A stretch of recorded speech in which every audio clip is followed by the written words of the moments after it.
Hi everyone, hope this video is finding you all fit and well. Just a quick update on my health. I'm going to have my second dose of Novavax on tomorrow. Oh my god, it's coming up quick. I just didn't realise it was coming up that fast. As far as the first shot went, everything went fine and dandy, and I got a surprise phone call from my doctor today with just a general health update, because she realised that I'd had Novavax and wanted to know how everything was going.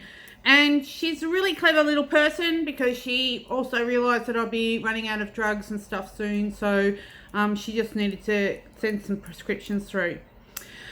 So on that, I thought I'd just quickly do a really quick update on what's going on as far as my general health is concerned. Like I said, had the Novavax, survived 14 days with not a drama, none at all, had no problems, apart from being tired, apart from a headache, apart from a sore, an itchy site, nothing serious, nothing like the Pfizer thing.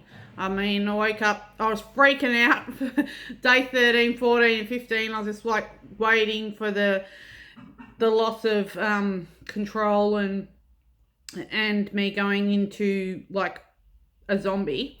But that didn't come, so everything went fine and dandy. The other thing we've had concerns with was whether or not the encephalitis that I suffered had given me any kind of long-lasting brain damage. And we talked about that on one of my videos, I think the third one. And we spoke to the doctor today, and she's conversed with the other health professionals involved in my medical care. And they've all agreed that they're not going to do any scans or anything other than the normal health checks until I've finished my course of drugs, because they believe that some of the drugs that I'm on have that side effect that cause memory loss, confusion, lots of personality changes, lots of really bad sides anyway. So they're cutting me down on peroxidone. So I'm now down to 2 milligrams a day. Yay! Fucking 60. So I'm a little bit more with it. So the shit that's going on in my life at the moment, I'm just so busy. So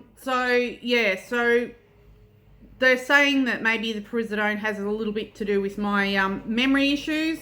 I'm really a goldfish. Takes a lot of concentration to get through stuff. Having a bit of trouble with my schoolwork at the moment because I'm not retaining any information that's given. So if I read something, it just doesn't stick. So I have to go back and reread, and to do assignments, it's just a freaking nightmare. So so they're hoping that's just the peroxidone, and fingers and toes crossed that when I come off that at the end of May, everything's fine. And then I'm going to be coming off the Keppra at the end of May as well. Fingers crossed. So hopefully that will eliminate two of the biggest problems that I've got medication-wise. As far as the Keppra is concerned, I did speak to my doctor and said on the label it says do not take with alcohol or whatever. Well, been nearly 12 months without a drink, so I wanted to have a few drinks a few nights ago, or a few weeks ago. So she said that that'd be okay, and that when I was speaking to her about it, and she said, yeah, that'll be fine, you'll just probably be really sleepy, just don't drive or whatever. I'm going to drink and drive, that's just stupidity. But don't operate heavy machinery, and you probably just have one drink and you'll probably zonk out. Well, I just informed her that that's actually the opposite. It doesn't take me very much to get absolutely hammered. So yeah, 2 wines and I'm ready to partay. I sort of said to her, it's had a sort of the opposite effect with me. I've got to be careful what I drink, because if I have too much, it affects me the opposite. I get a bit hypo. So she said, you know, as long as that's not a weekly thing and, you know, or a daily thing that I'm drinking, and then there's not a problem there. Which is not, because, like, I don't do that sort of thing anymore. Too old for that kind of crap. So, yeah, so that was fine. And other than that, we'll be on heart medication now, on the pentanzarone or whatever it is. Because I had really, really, really high blood pressure and they had a lot of trouble bringing it down. It's fine now, but then in saying that, it's because I'm also being medicated to keep it down. So if I went off that medication, they're suggesting that my blood pressure would skyrocket again and be a bit of trouble. Hopefully I'll be able to overcome that by losing some weight, but again, I can't lose weight until I get off this bloody Perazidone, because it just makes, it's an anti-cortisol, so it just makes you gain weight like you're going out of fashion. So other than that, pretty much everything else, my erratic behaviour, my tolerance level and all that sort of thing, we're hoping to God that come the end of May, I'll be back to normal and I won't be having any long-lasting hormonal or mental side effects from all the drugs. I'm like, it's been a freaking year, man. Like, who would have thought that one little thing would cause that? And so I basically said to her, I know we've still got a long way to go with Novavax. I've got tomorrow I've got my second jab, and then 3 weeks after that I have my booster shot, and then on top of that I've also said to her, I've got to have my flu vaccination by the end of April this month to be compliant with healthcare.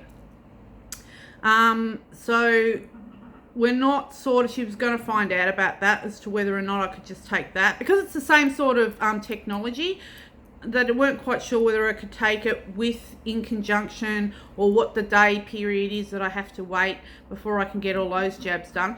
And I've just sort of said to her, look, I'll just have to speak to work and see if I can just get them like to extend it, and then she can give me the jab later on after all my other ones are done.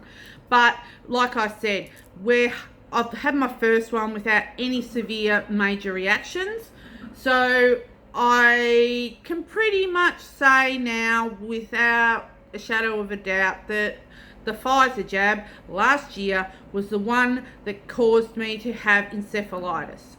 There is no other explanation. I have no infections or anything else, so it has to be that.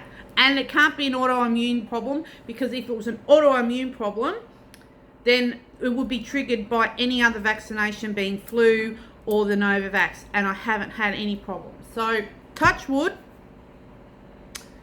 everything's going to be fine and dandy. But like I said, seriously can't believe that one vaccination could throw my life out so badly for 12 months. Like, it's insane. It really is insane.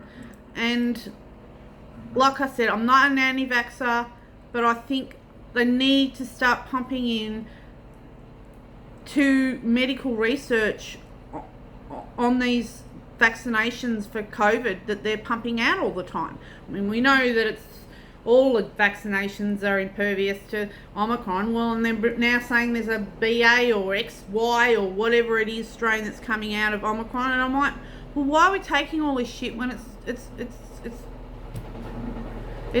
not making any difference? I mean, yeah, I don't know. It's bizarre.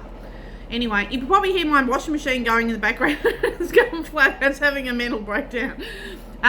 So yeah.